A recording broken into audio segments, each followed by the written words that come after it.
Yeah, don't get us wrong. There's still going to be plenty of randomness to the show. Of course, that's the name of the show. The other name is off topic.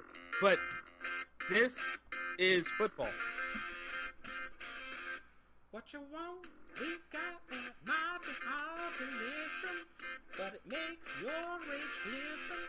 Our voices bout the games, and you know we talk about the latest goings, more so than any other, and our Mountain West matters. Well, you listen to this podcast too. And you rant about this podcast too. Just a site where Jeremy analyzes some matches and Kiss can grin the britches. We do some good interviews. And you know, from Fresno all the way to Boise, from Logan down to Esty, they're calling out our name. Well, you listen to this podcast too. All right, welcome back to the latest Mountain West Connect. We're still going here. We got the song right, Matt. It's still kicking. I think we're good. I'll fade that out here. MWCconnection.com. I found the fade button on that, so that's pretty nice. Jeremy Moss, Matt Kennerly hanging out. iTunes, Stitcher. Where else are we at? Blog Talk Radio. Give us a review. That'd be nice. Give us a review. I think that's okay to ask for. Please. We're asking nicely. Got one a couple weeks ago. We got a review. So that's nice. 5 stars. So that's appreciative. Thank you to that faceless listener. I wish I had that up because I looked the other day. We have like 5 reviews on iTunes, a couple on Stitcher, all 5 stars. So more reviews will help us out, so maybe more people want to listen to us ramble on. But tonight's show, special guest, return of Chris Hondras later in the show. Very exciting. I can hear your excitement there. I didn't want to talk over you, but yeah, I mean it's going to be good to catch up with him. Yeah, he's hanging out in Oakland, and obviously him being a UNLV guy, he has a double angle. Hang out in Oakland for the week, I guess. I'm not sure how long he's in there, but Raiders move into UNLV stadium or building a stadium for UNLV. They're in Las Vegas, and we'll chat about that probably with us, maybe a little bit with us too, but more with Chris later on. But it's the off season. We were going to do a show. We normally start off with something kind of fun or witty to talk about, but not really today. But here's what we will do. In a couple weeks, maybe next week, we have to talk about the Jeff Tedford Power Rangers Fresno State poster. Oh my God. Do we have to? Not till later, because I think we should do superhero for all the coaches. I think that's fair. Yeah, we can do that. Give me some time to think about that. It's not April. It's not even April yet. We have time. I mean, because he had a hashtag attached to that particular tweet and said like Friday Fun Day or something like that, which everybody knows it's actually Sunday Fun Day. But regardless, Sunday Fun Day. If you want to choose the worst, it's expecting- Sunday Fun Day. I'm expecting and I'm preparing for the worst, that there's going to be another really off-putting, weird kind of Photoshop job again this Friday. So stay tuned for that. So was that this prior Friday? We're recording here, March 29th. So last Friday, is that when that came out, right? Yes, it was. Okay, so on March 31st, we could possibly see something else. Yes. Okay. So we'll look for that. We'll talk about that next week, just because it's fun, and we're not going to start doing our big in-season previews for a while, probably for another 2 months. And I'm working on some other things to chat for some opponent stuff, but that's still in the works. Potentially some quick hit 15-minute interviews for like non-conference previews. So that's depending on my schedule, that could be something interesting. Talk to the guys from Wisconsin, BYU, Michigan State, I want to say. A bunch of teams in the conference, non-conference obviously. So that might be in the works going forward. But right now, off-season football. Your Fresno State. Fresno State just started under Jeff Tedford regime. You might be going this weekend, but I know it's not in the notes here, and I'm just going to bounce around spring football first. We'll get to the other stuff later, I guess. But All right. Fresno's had a couple practices. Like, what has been going on with Jeff Tedford and like Chase and Virgil, the wide receivers? What's kind of the what have you been reading up on with them? So the latest is that Chase and Virgil is practicing with the team, but to a certain extent, he's still recuperating from off-season shoulder surgery. But it isn't, of course, it isn't a lost cause. I imagine he's probably still got the inside track, but of course, with Jorge Reyna now in the mix as a JUCO transfer, it's probably going to be a more serious battle than it was in the last couple of years with him. But he is in the mix. He is practicing, and I'm looking forward to seeing how he throws the ball on Saturday. Elsewhere, it seems like the big development is that we now know that Fresno State's moving from a 3-4 to a 4-3. And so a lot of the guys who were edge rushers last year look like they're going to be playing with their hands in the ground a little more often this year. So we'll see how that transition works out. And then just kind of seeing how the playmakers line up with the quarterback race. Keyshawn Johnson apparently has put on some weight, about 15 pounds, according to Merrick Warzowski of the Fresno Bee. It's there's actually a lot, I think, to look forward to this weekend. Do you like that they're wanting to be more physical, like more hitting in practice? I know there's a limit to being in shoulder pads or in shells and full pads. Is that something that could make the defense tougher? Because defense wasn't very good last year. I mean, I feel like the defense in some respects was maybe overlooked just because of how bad the offense was. But to answer your question, I know that without having seen anything, it's hard for me to say how much I'm clamoring for it. But I know that the community at large, lots of other Fresno State fans are saying, finally, like, this is what Fresno State football is, that kind of, line up and punch someone in the mouth kind of offense. And I know that, Tedford and, new offensive coordinator Kalen DeBoer have talked a little bit about wanting to run more between the tackles. And I'm interested in seeing how well they do that as well. It looks like, because this article is from a couple days ago, because you have to have 3 practices before you can go full on out, like shoulder, everything, full pads. So if you're there Saturday, there's potentially that could be the first day or second day for that. Mm-hmm. But if they're going to run between the tackles, man, okay, you're correct. The defense was maybe got to knock down because of the offense, but you said a million times, Chase and Virgil can't protect himself if it's Olay on the offensive line. How are they going to run through the tackles if that's not addressed? I know it's super early, I haven't seen it, but if they want to do that, it's like some teams, like you either have a really good running back and an okay offensive line, and that can work fine. But if you have a great offensive line, you can have a mediocre running back look amazing.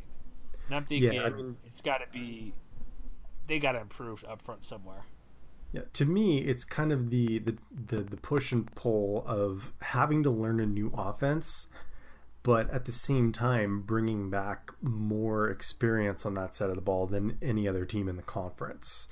So, continuity helps in a lot of ways, especially when it comes to skill position production. So, even though it wasn't pretty a lot of weeks last year, the fact that a lot of these guys are coming back, I think, is a positive sign. So, yeah. And, as much as we kind of dump on Tedford a little bit, he's actually had more running backs better than quarterbacks. Outside of, we talked about the quarterback stuff forever. Aaron Rodgers, the best, obviously. And then there's other guys. Who's with the Ravens? Who was a first-round pick but didn't do anything. You're talking about Justin Forsett? Yeah, the quarterback. Oh, the quarterback. I'll say Aaron Rodgers. Wasn't there another first? Right? Yeah, Kyle Bowler. I laugh at anybody who brings up Kyle Bowler as a data point. But, hey, you got him. Hey, if you get a first-round pick, good for you. But he had Marshawn Lynch. He had Forsett. He had who was the running back? I think C.J. Anderson. Then you had another guy for the Lions. Who was a smaller running back? Javid Best. Yeah, Javid Best. Sorry, I was a lot against Javid Best. That gives me hope that this running game, because they're not really doing a spread anymore. They're going to be, like you said, running a lot up the middle.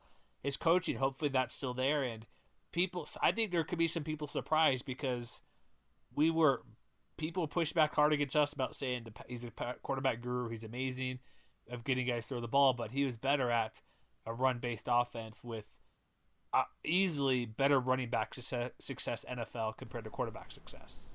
Yeah, and that's the nice thing too about this year's team is that they've got at least three or four guys who had some carries last year who are going to be back in the mix again this year.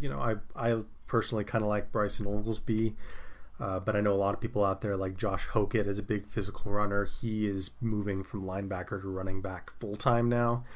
And then you got other guys like Deontay O'Neal's going to be back from injury. Dontel James maybe still in the mix. I think there's still some question marks as to whether he's fully recovered from injury. I'd have to see for myself about that. But they don't lack for options, and I think that in itself can be a positive.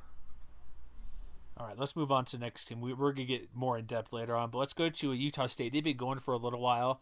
They have new OC again, new coaches again, and it's an issue.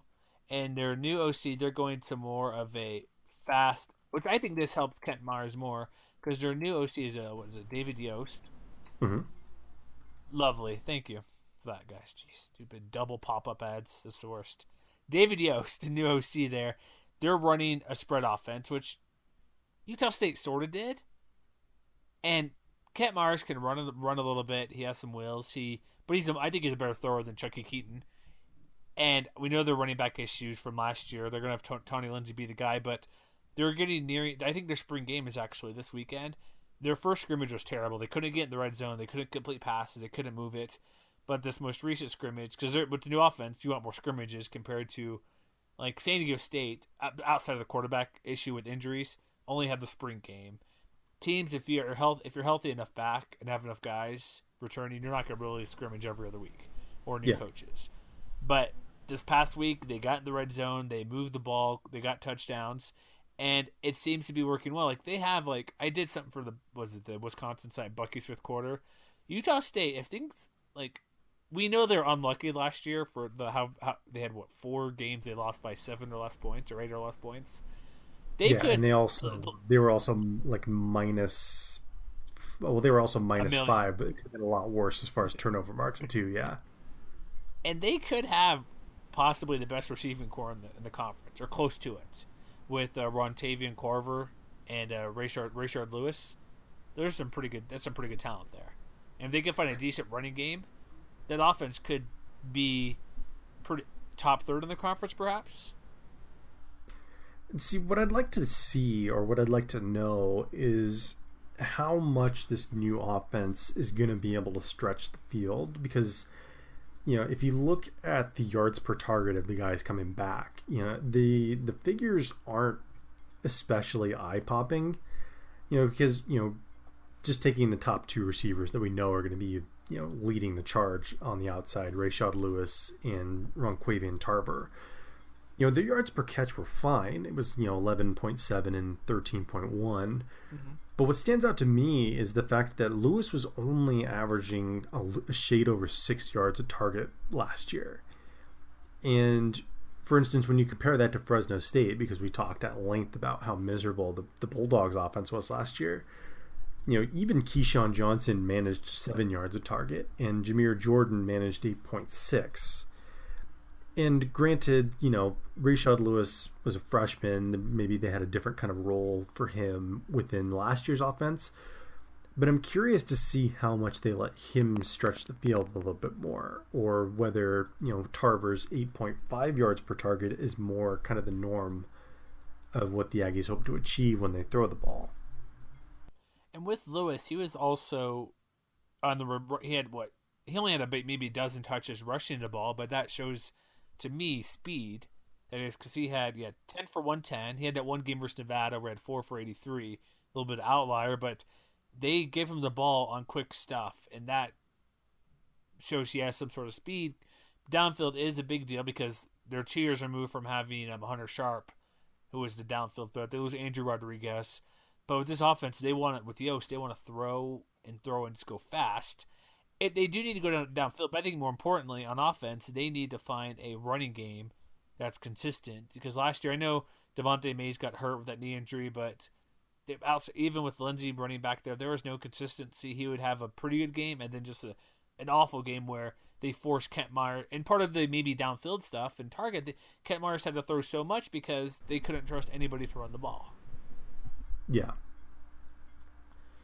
And then one quick thing, defensively, there's most of it's on the offense, but this is probably the last time I'll ever say this, but they lost all the linebackers to NFL 2 years ago now, or last draft, I would say. They lose Travis Seatfeld, who's no longer with the program. He graduated. I wonder if the defense takes a step up, because last year it wasn't what they normally were, and they had so much new talent replacing. And what in that area, Utah State's known for their defense. I think with similar with Fresno State, the offensive line. Yes, they're mostly back. It wasn't great talent, but they're back, and that, like you said, continuity is a big deal. And perhaps that defense for Utah State will show that with this returning set of players. See, I'm interested in with regards to this defense in particular, if they can find like another elite pass rusher, because a lot of their sack leaders from last year are gone, and even those guys like Brock Carmen and Ricky Alifua. Alifua was the guy who led the team in sacks, and he only had 3.5 last year. Carmen had 3. Anthony Williams, who was another linebacker they're going to have to replace this year, had 2. So I'm curious to see whether or not they can find that guy who can be a disruptive pass rusher, because in some respects, like, the defense maybe was a little better than we think it was. If you trust Bill Connolly's S&P Plus, in a lot of respects, they were either average or above average on defense a lot of times last year. If you look at it by quarter, for instance, the only time they were ever below average was in the third quarters when they dipped to 76th. But, or if you look at it by first and second and third down, they were more or less a top 40 defense in that regard.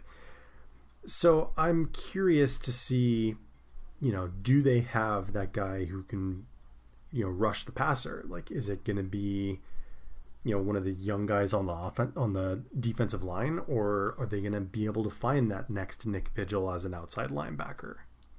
Yeah, Bobby Wagner ain't coming back. That's true. And you're right. Like, looking at more traditional stats, like they were third in yards per game overall and decent in yards per play.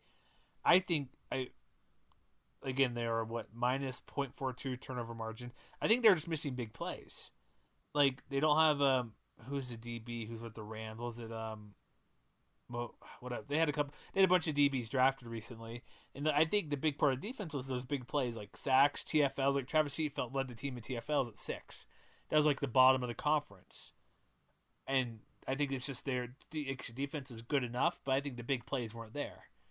And when your offense is not doing very well, your defense can't hold every time, and they weren't getting. They weren't helping the offense either with turnovers or short fields or anything on that part either. Yeah. All right, next team. It's enough. Moving on to let's go to Nevada, not Nevada. I saw it again today for Gonzaga. It's not Gonzaga. It's not the Zogs. It's the Zags. But I just thought I pointed out Nevada. So they're similar to Fresno. Not many QBs, but not many practices. Jay Norvell, new coach, looked to throw a lot more. And from Chris Murray, the Reno Gazette-Journal does a good job there. A couple early standouts and early practices, obviously. Wide receiver Travion Armstrong and Ty Ganji at quarterback and offensive lineman and D end Malik Reed. But Ganji started 5 games last year, played well.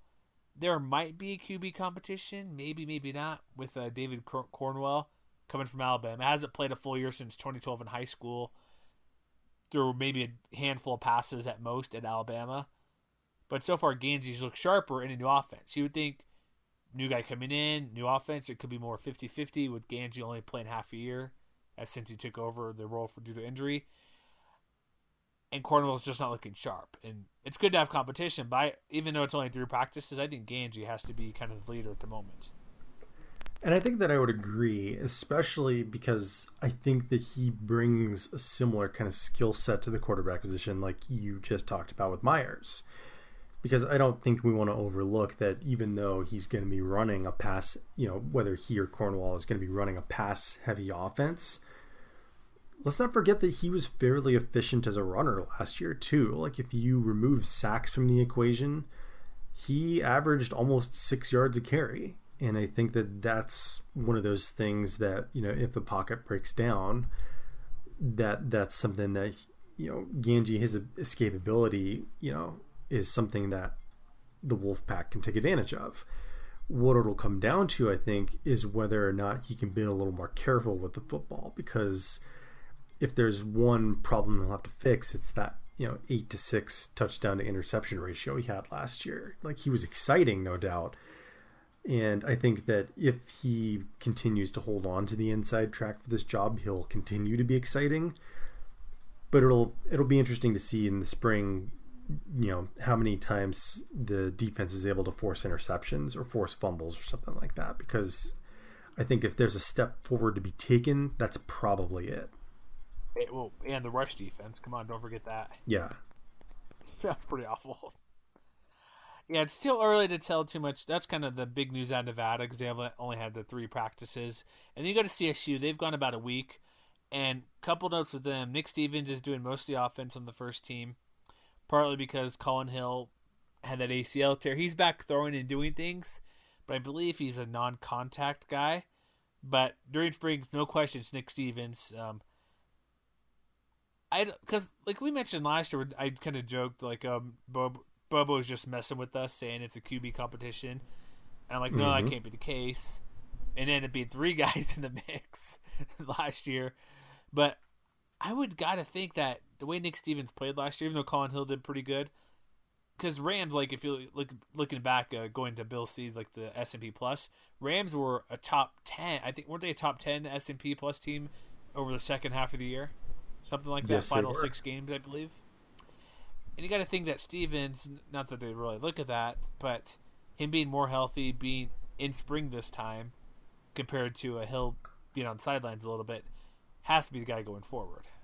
Yeah, and I mean one of the numbers that Kelly Lyle of the Coloradoan threw out there, which really stood out to me, in 28 games, which is more or less the equivalent of 2 full seasons as a quarterback. 62% completion percentage, which is pretty good. 4,700 yards. 41 touchdowns and 17 interceptions. That's not bad at all. Now that you're a senior, you're not necessarily fighting Thank you, starting jobs. Thank you, Coloradoan, for auto video. That was unpleasant. Anyway. And 10 seconds after. Yeah, anyway. I feel like any talk of a competition has got to be just like coach speak, where it's like, yeah, they want competition at every position. That's all well and good. Honestly, I kind of feel the same way going into this year that I felt going into last year at this time, that Stevens almost kind of has to be the guy. And, and that's certainly not a disrespect to Colin Hill. If he's the backup, then he might be the best backup in the conference. You know what I mean? Yeah. And I would agree with you. Like, I assume there'll be some sort of competition in the fall, but it has to be him going forward. Like Hill or Stevens, the way he played, like those numbers are pretty good. That includes like a couple of crappy games he had last year, like in basically a complete game versus, or not complete game, but whatever he did versus CU, 6 of 20, two interceptions, and then the Idaho game, he was a lot of yards, 5 TDs, but 2 touchdowns as well, and then he kind of had some. Utah State came in for a little bit to help them.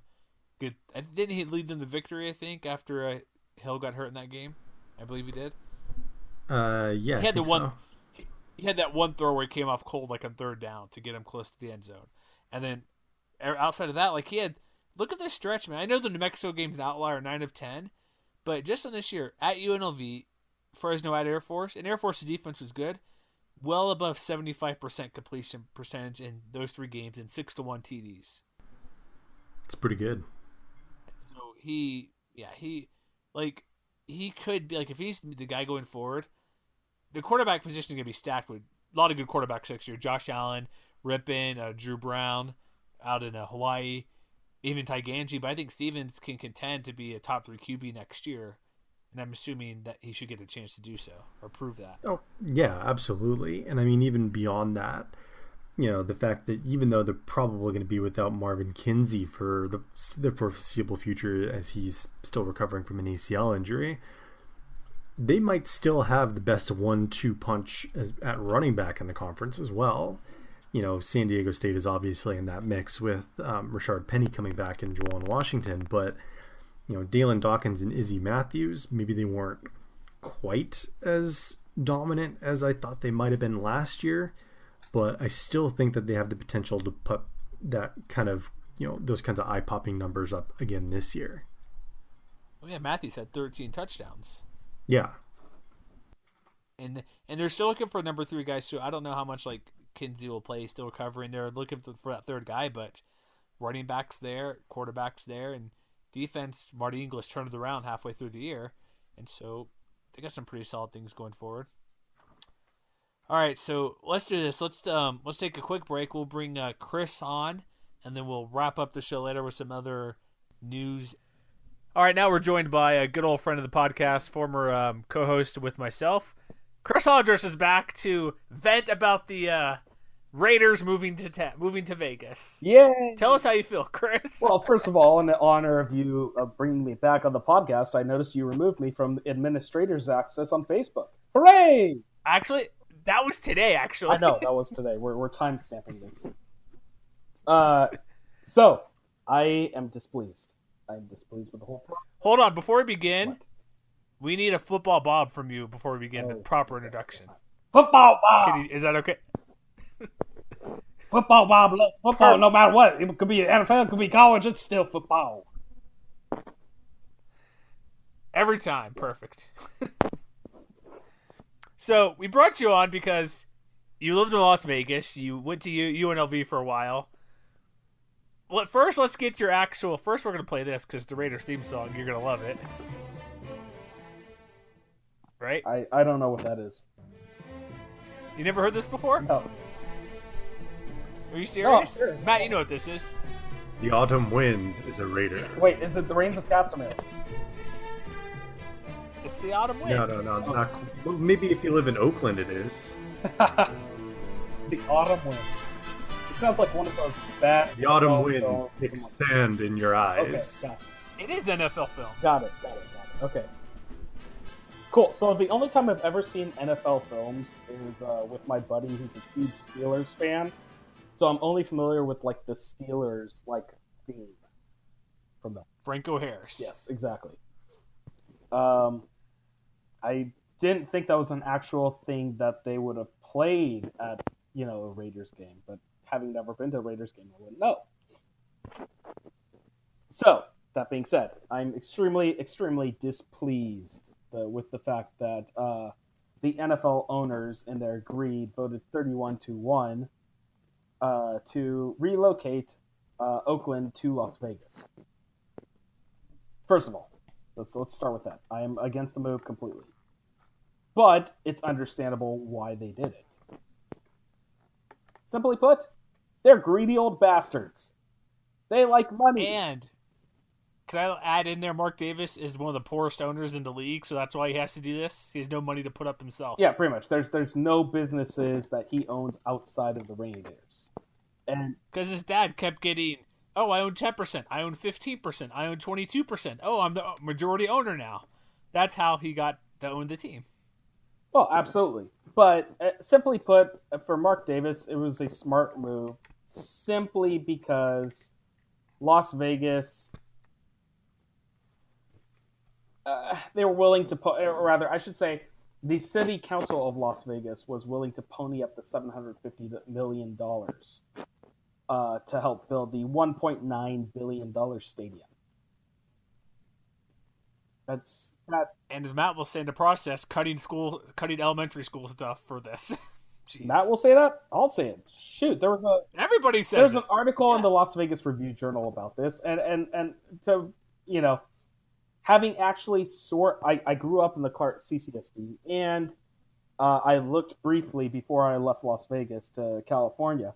I looked briefly at working at CCSD, and they were still the teachers union there was trying to find a good CBA in order to prevent them from getting, 32 students to 35 students and get reasonable pay for that. Now they're closing more schools and they want to have 40 students in the classroom. Which, if any of you who are teachers are out there, you know how completely ineffectual that is.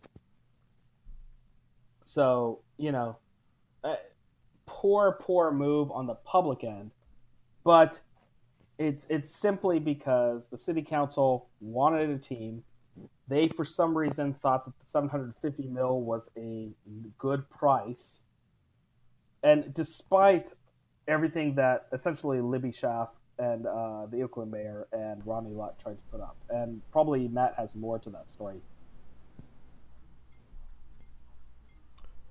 I mean, I just know what I've read off of like the New York Times and stuff like that. The fact that Oakland, to their credit, wasn't willing to give any public money for any new kind of stadium. It's the same kind of issue that they're still having with the Oakland A's, who, of course, are still going to be in the East Bay for the foreseeable future.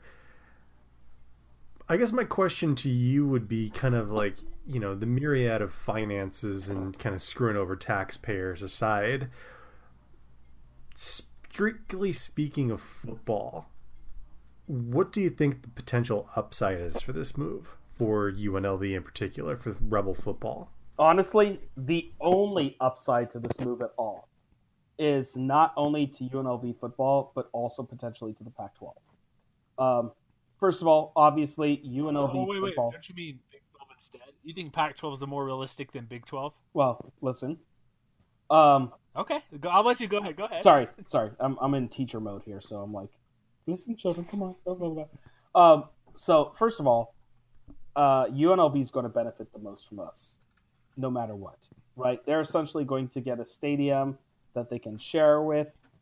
Tony Sanchez, I think it was from you guys who were reporting that Tony Sanchez was basically getting messages from recruits saying, "Oh, the Raiders are coming to Las Vegas. That's going to be really cool." Blah blah blah. So UNLV is all excited about that, and I think the football facilities obviously will increase no matter what. UNLV is not going to change conferences. I think they're going to stay in the Mountain West for a long time. Why the Pac-12 can benefit from this, though? Currently, what bowl game is in Las Vegas? The Royal Purple Las Vegas Bowl. Exactly, and who plays in the Royal Purple Las Vegas Bowl? Two teams people usually don't care about. Oh, sad. Well, I'm sorry, the Mountain West. We care about at least one of them. Come on now. I'm kidding. You guys cover Mountain West or something. It's okay. Mountain West champ versus a middling Pac-12 team at best. Exactly. On most years. Exactly. So if you looked at, it was either Pacific Takes I was looking at or California Golden Blogs, one of the SB Nation affiliated Pac-12 sites.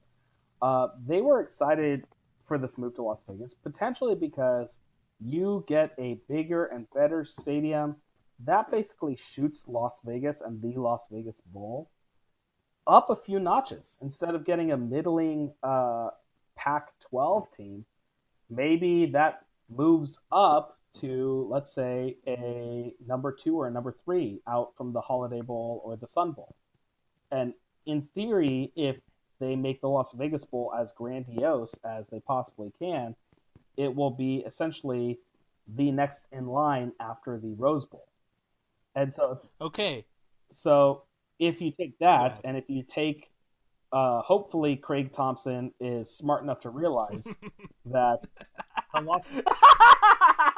Yeah, we've Sorry. laughed. Where's my laugh track? Sorry, we've laughed about this for 7 years. I know.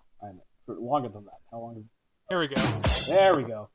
Oh my goodness, you've got like riff tracks now and everything like that. Yeah, sound effects. So fancy. Awesome. So, if Craig Thompson was smart, he would basically treat the Las Vegas Bowl as his baby. And that baby he can use to negotiate with the Pac-12 for basically better team matchups and a bigger payout. Okay, so here's the counter argument as I see it, right? If you replace Sam Boyd Stadium with $1 billion facility, what you're essentially doing is making the Las Vegas Bowl more like the Cactus Bowl or the Foster Farms Bowl, which happened in the Holiday Bowl, which happen to be the other Pac-12 affiliated bowl games that are also played in NFL stadiums. And what do those bowl games have in common? They're all exclusively Power 5 versus Power 5 matchups. Mm-hmm.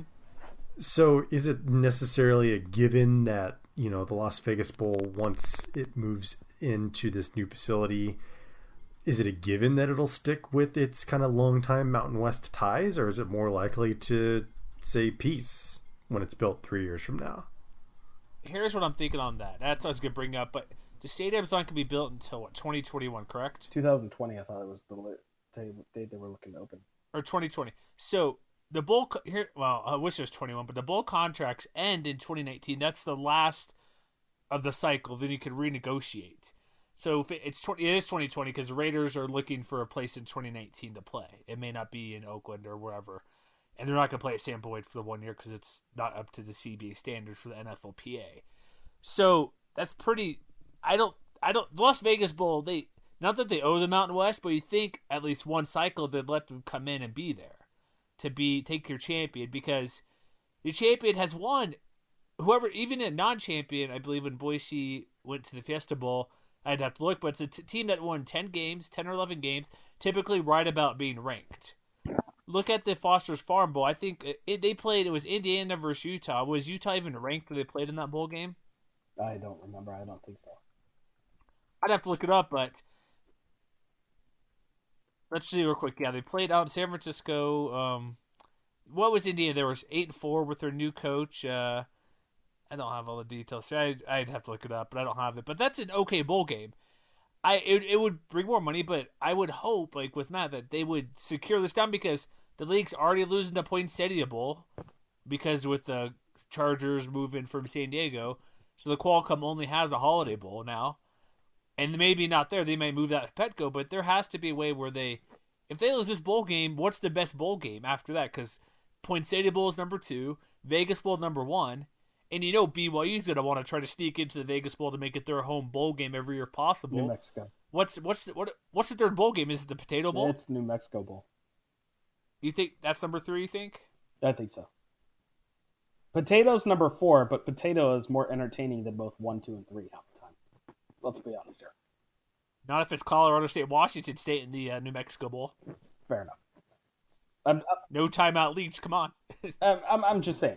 Like I said, if Craig Thompson is smart, laughter aside, he's going. You're absolutely right. Yes, thank you. He's absolutely going to want to keep this as not necessarily the Mountain West Championship team, but maybe like reword the bowl so like the highest ranked Mountain West team. Well, that's how it is now. First pick, essentially. They get first pick. Yes, they get it was renamed from number 1 to first pick. And if you know that you're going to have first pick all the time, then your more popular teams, your San Diego State, your Colorado States, your Boise States are always going to be kind of ahead of the curve as opposed to your Nevadas, your UNLVs, or somebody lower. Yeah. A West Division team not named San Diego State. Fresno State.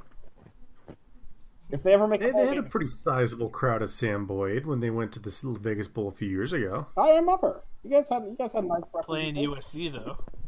No, but there was a significant number of Fresno State fans. You were in person there, Matt, so you should know.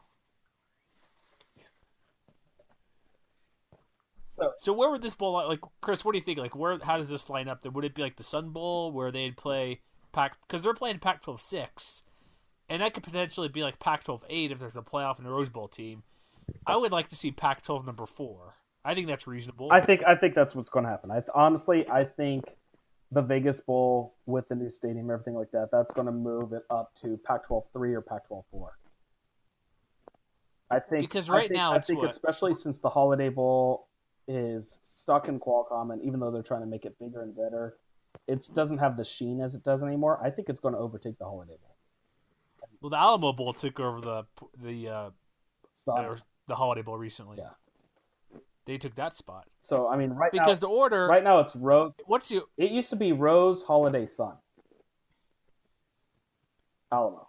So what is it now? It's Rose, Alamo, Holiday, Holiday, Foster, then Son? No, Son, then Foster. Then Las Vegas, because Las Vegas is distinctly number 5 or number 6. So I think, and that's why this year Houston got. I think with the new stadium, it's going to jump up a couple spots easily. So, really, Chris, will this happen? Will Mountain West stick with this bowl game nearly every year? They have to. If the conference wants to survive and remain to be competitive as the AAC, if not more so, they have to keep the Las Vegas Bowl. What do you think, Matt? Is it going to happen? Any more so, they have to butt out BYU. I mean, I want it to, but I'm honestly just not sure. But I think that if they are able to do that, then I think that automatically becomes maybe kind of the premier bowl among any group of 5 team. Because, I mean, you know, the MAC champion goes to what? Detroit for the Quick Lane Bowl or something like that? Yep. And the American champion goes to Liberty. Is it the Liberty Bowl or is it? I think it. Oh, they go to Shreveport. They go to Independence, I think. Well, according to this from College Football News back in November, it just says that they don't have a real order. They're just based on best possible games. But, you know, Houston, of course, came to Vegas last year. I think Tulsa went to the Miami Beach Bowl. Stupid auto video. You know, Sorry about that. It's nice to know that the AAC is more dysfunctional than the Mountain West. So what is it? Could this argument be made that the Vegas Bowl already is the premier matchup bowl game between the group of 5, anyways? I think it's up there along with the Birmingham Bowl, which is the AAC's theoretically the top one. Versus the SEC team, right? Like SEC 5 or 6. Yeah. So it's almost those are the 2 bowl games. But part of the Vegas Bowl, it's on ABC. It's usually the first weekend, and usually there's at least one ranked team in that matchup, or a team that's very good. Or, well, you know what I mean? Like either ranked or very close to being ranked. Like Aztecs, 11-2. People wanted to see University of Houston with Greg Ward and Oliver Martin. And it's always been a good matchup. Even when BYU went for years in a row, their stretch, you had Utah BYU. That's different because BYU got in one year. But again, they're not a power team. A couple years ago, they're kind of in between. I think they have to. There's not many bowl game options because do you want to send the Mountain West team? Like, I know the Liberty Bowl people hated it years ago, but that was champ versus champ. That was pretty cool. But would Boise State or Hawaii or Fresno or San Diego want to go to play the MAC champ in the Detroit Bowl? Or play is the little Papa John's Bowl, whatever it's called, out on the East Coast, playing some bowl game, playing the Military Bowl in Annapolis. There's not many bowl games out west unless they.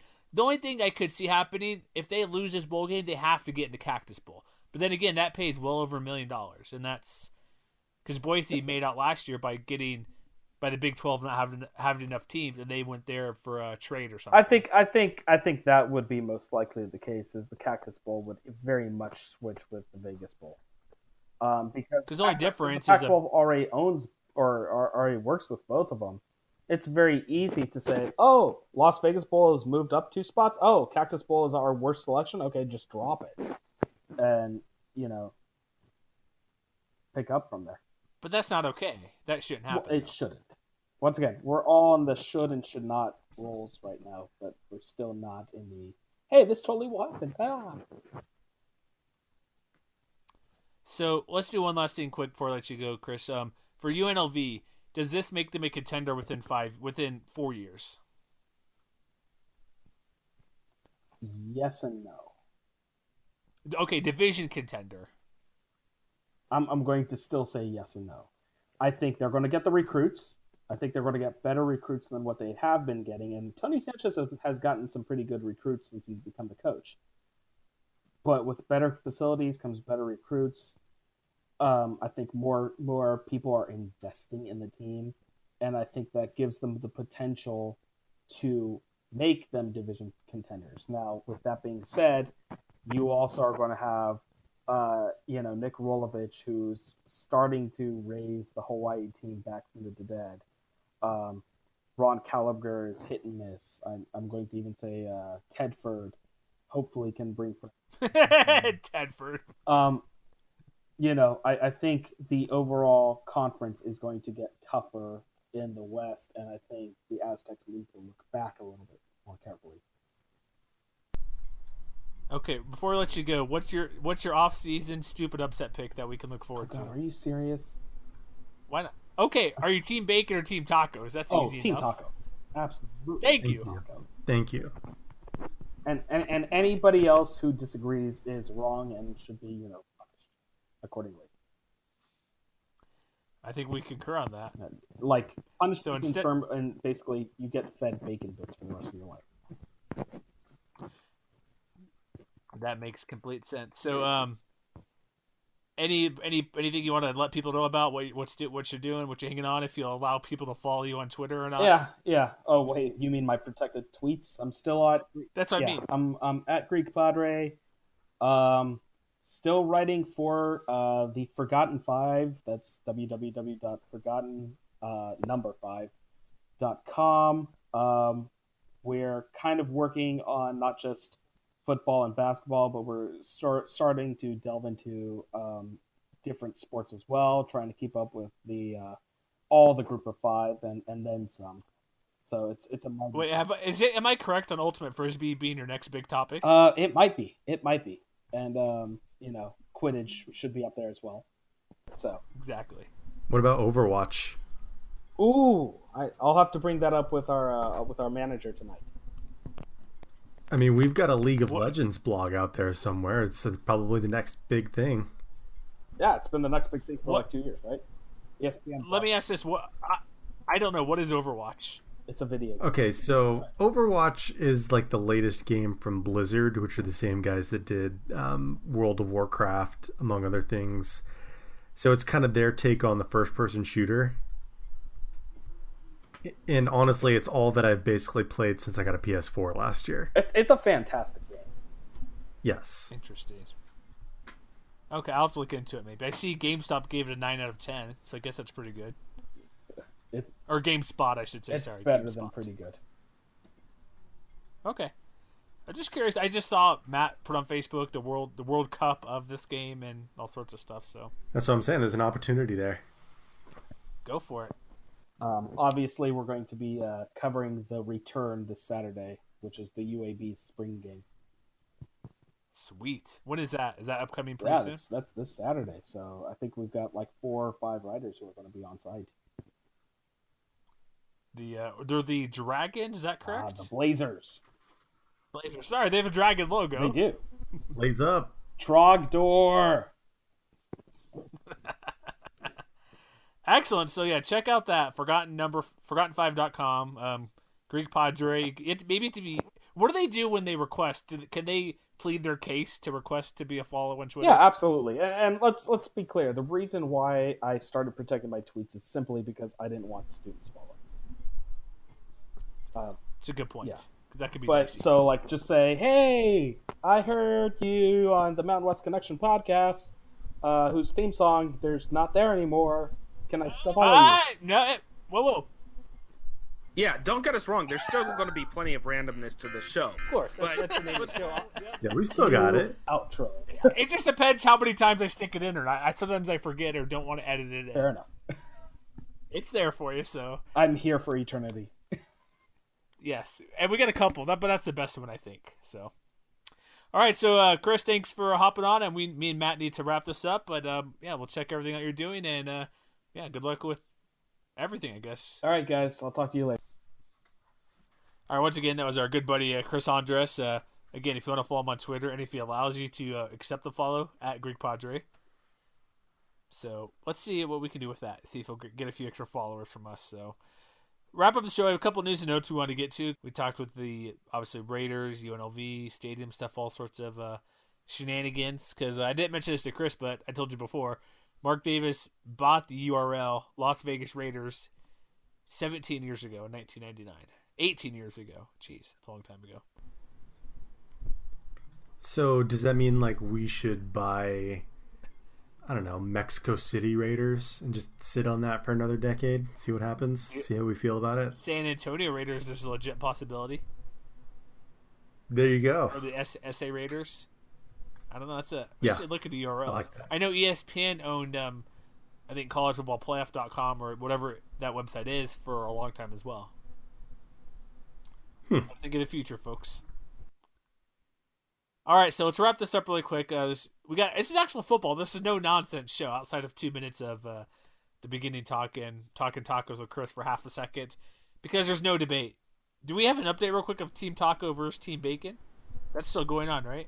Last I checked, which was sometime yesterday afternoon, which would have been Tuesday afternoon, the 28th, Team Bacon is still slightly ahead, 52% to 48%. So if you are Team Tacos, y'all going to have to pick it up, man. So what's the website? Team Bacon versus TeamTacos.com? It's bacon versus tacos.com. Bacon vs tacos.com. I've noticed it's been hovering about that same percentage since we started. Even last week it was like 52% for bacon. Yeah, and like I said, I don't know how much that accounts for the hashtags that you can put on Twitter and Instagram and stuff like that. So just, be aggressive. Be like really absurd with how many times you use that hashtag, please, for my sake. Right, do it for me. If you don't do it for the tacos. I just voted for tacos again. Still 52-48. They're not just There's leaving. Still time. They're not just leaving at that percentage just because, are they? To fool us all? No, I don't think so. God. All right, so wrap up with some football stuff really quick. We got a bunch of scheduling news the past week or two. Utah State's following the Fresno State model. Games at Washington and at Michigan State. That's pretty good moves by the Aggies, I think. Yeah, they're getting $2.9 million, so that pays for a soccer team or something, right? I would think so, yeah. And then let's add in real quick. We'll kind of rapid fire these. New Mexico going on the road to Texas A&M in 2021, UCLA 2025, and it was announced before a nice home and home with former WAC rival UTEP. Sweet. Yeah, I mean, I think any time that a Mountain West team can get those kind of, not necessarily like interstate rivals or anything like that, but like anytime you can get a non-conference game where you don't have to travel too far, I think that that's a win for a team like New Mexico. Yeah, they always play the New Mexico State Aggies. They're playing like UTEP's not very far. Like their schedule's pretty low. Like they play Texas A&M this upcoming year, obviously, in Tulsa. That should be a good match. That game. I remember the game last year. That game could be crazy. Pass versus run. They got first to 60. Yeah, at Wisconsin. They got at Notre Dame in a couple of years. They got at USC. That's at UCLA. Like I said, they get some paydays, and they're not going to need too many home games in return. New Mexico, Utah State. Like I put the article on Utah State. This guy goes, "Why don't you scroll back and see whoever it was, Washington or Washington State?" I'm like, dude, that was 05. And I don't really count Wake Forest as a powered big team to come to town. A good scheduling thing, but really, Wake Forest? Wake Forest ain't bad. Let's not knock the Demon Deacons. They were victimized last year by the WikiLeaks. Remember? WikiLeaks. But my point was, like, outside of that, how much have they had for those type of games? That was my point. It's like it's tough to get. It's tough for any team, but you get Wake Forest, but that was about it. They get Washington State coming into town, I think, next year, but it's do a 2-for-1. And they're like, well, you get BYU every year. I'm like, well, yes, that's very good, and that's been on schedule forever. It has been, but I don't think I overstepped by saying it's tough to get good teams to come to town in Logan. Yeah, I don't think that's an unreasonable argument. Somebody took that to exception, apparently. Oh well. Can't please everybody. And then there's what? Nevada has something here. They got UTEP. Okay, that's good for them. Home and home. I still like that Northwestern game, man. They get paid to go and get a win possibly in a couple years. Yeah, I mean, that's the best kind of deal you can get, is not only get a cool $1 million, but have, better than 50% odds to go and win that game? That's why I say play Illinois, play Indiana, play Texas Tech. Play those type of teams you can win. Play Vanderbilt. They'll pay you to come and you can get a victory. Those are the best games. Amen. All right, finally, we're going to have our off-season stupid upset pick here. Golden Nugget Casino in Nevada has odds already. So we have two of them. The first one, I should hold on. Can you leave the room for a minute? I have something to say. I'm kidding. After my wife's next to me, I wanted her to put her headphones back in.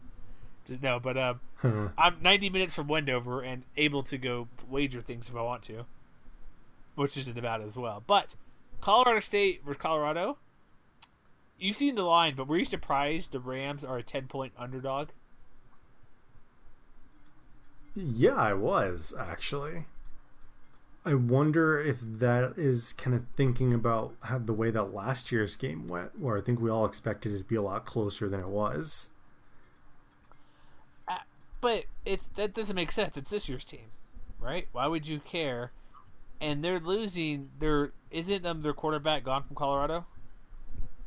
Yeah, I believe Seppo Liufau graduated. I couldn't think of a name for a minute, and he didn't play the whole year last year. He's gone. I need to maybe make a trip to put some money on that because I think that's a legit possibility for easy money.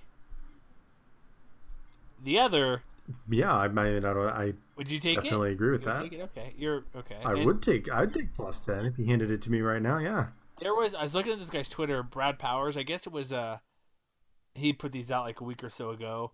There was Notre Dame Temple was I don't know the terminology all that well, but Notre Dame was a 6-point favorite. He jumped on that right away. It moved up to 10 like within a couple days, and this is in mid-March for college football gambling. Yeah, honestly though, if you are putting down money at this point, you may need to kind of reconsider your priorities, maybe just a little bit. Hey, so you're gonna wait and see you what can happens. judge me if I go tomorrow to put $50 on the Rams to cover this? Yes, I will. Okay. No, I'm just kidding. A lot can happen between now and September 1st, man. That's all I'm No, saying. there can, but that seems pretty favorable. But the other one, UNLV, the Rebels are always on there because of the hometown team. 36.5-point favorite over Howard. Mm-hmm. I would not touch that with anything. I would. Which way, though? Oh, I'd put money on UNLV to cover that spread. Is it because what they've done the past couple of years versus FCS team? Wasn't 80 against Idaho State or something? That is exactly why. Because last year they beat Jackson State by 50, and the year before that, I think it was Idaho State that they beat like 80-8 or something like that. So what you're saying? And wait. Howard's not not very good. great, so It's an HBCU. yeah, I would school. definitely put money on. So what you're saying, if I hear you correctly, you're encouraging people to do a 2-team parlay here. Yes. I don't know if they allow 2-team parlays, but double up on those games. Sure. Yeah, I mean, I'm only wondering why they don't have more Mountain West lines. Like, why isn't there a line for San Jose State and South Florida? Because it's March when these were put out. Yeah. I'm trying. Someday. I'm trying. Yes, I know they come out in June, but this guy replied back a couple more times to me. So hold on. So I go, is anybody brave enough to take those points? The guy Powers replies back, UNLV is a -40 hosting Jackson State and won, like I said, by 50. They were only -14 and crushed Idaho State. Talks about Tony Sanchez is going to pour it on if he can. And Howard was a terrible FCS team last year. But Howard was 2-9 last year. Mike London's their new head coach. I didn't know that. Former Who's coach out of UVA. Yeah, I would put even more money down on that now that I know. Since he scores no points. All right, so if you take your money you get from student loans this year to pay for that's extra for pay to school year, so your $5,000 you get, and go put it on both of these games, right? Yes, absolutely. Oh man, we're terrible at suggesting that. That's how I'm gonna go spend spring break. Is I'm gonna drive to Vegas and put money. No, I'm just kidding. I'm not. I don't know because I'm technically 90 minutes from Nevada. I don't know if the casinos on the border of Utah there have that potential at the moment, or if they have even games up. So I can go there for 90 minutes, but it's 6 hours to head southwest to Las Vegas, or I could probably stop at Mesquite or something. But anything else we need to discuss on this particular show? I think we've hit enough football tonight, right? I think we've given the people what they want. I think we have two. Next week I think we're gonna do an off-topic show like we mentioned before. Your favorite head football coach as a comic book character. So like maybe Iron Man. You got people like Thanos. You got Thor. Who else you got? A lot of guys out there. You watch those type particular movies, right? I'm a pretty big fan of those Marvel movies. Yeah, most of them are alright. What's the one you hate the most? Tell me now. Come on. The one I hate the most, or the one you like the least? Because I think that's a better way to put it, actually. Okay, so are we talking about Marvel, or are we talking about Marvel and DC? Whatever you prefer. I haven't seen too many DC, but what's at the bottom? And you can't just say Green Lantern or Daredevil just because. Okay, so here's what I'll say. Batman vs. Superman sucked. I never saw it. And I'm sorry if anybody out there likes that movie. Christian Bale is Batman. But as far as... But at least as far as worst Marvel movie, it's easily the Thor movies. Worse than the first Hulk one with, what's his name from Fight Club, Ed Norton? Honestly, I've never actually seen that movie. It's not that bad. I would say the Thor ones are my least favorite, but they're still pretty good. They're utterly forgettable, and that's why I don't like them. Interesting. What I did notice, I've watched Doctor Strange. Like, that's kind of like in that. Have you seen that one yet? Yeah, I thought that was alright. I thought that was kind of in the same realm as Thor, but when I've seen it, like, I saw it in theater, not bad. Saw it every time I see it, it gets better because my kids like it a lot. It's like, it's my favorite one. Every time I watch it, I've seen it probably 4 times overall, and each time I watch it, it gets better. Yeah. Which is interesting because I wasn't a huge fan at the beginning, but think of those type of movies. So you got Superman, you got Iron Man, you got Black Panther, you got those anything you want. Yeah, those type of stuff. So I'm going blank for a minute, but we're going to talk about that next week because we're going to have fun just because. And NFL draft coming up. We'll have some more spring updates once Fresno and Nevada can actually hit people because that's when you really see football. This is shell garbage. You can't tell anything. Anybody can look good in shorts and a helmet, right? Mm-hmm. So that's our show for tonight. We thank Chris for hopping on again. Chris Andres. Check him out at Greek Padre. Give us a follow on Twitter, MWC Connection, Mountain West Connection Facebook, Stitcher, Blog Talk Radio, iTunes. 5-star review, right? 5 stars. Come on. Give us a review. Pretty please. If you give us a review, we'll give you a shout out on the podcast. Is that enough incentive? Absolutely. Do that. Send us a screenshot because I don't check reviews all the time. Give us a screenshot if you give a review. You can say we suck, but 5 stars. Come on. But that way everybody wins. Yes, everybody wins. You can tell us we're terrible, but give us a good actual rating of 5 stars. But that you can tell us that we're terrible. Give us a 5-star review, and that gives other people the opportunity to give us a 5-star review, but also tell us that we're terrible. So you were doing other potential listeners a service. Exactly. Definitely do that. So that's it for tonight. And again, as always, we are biased against your team.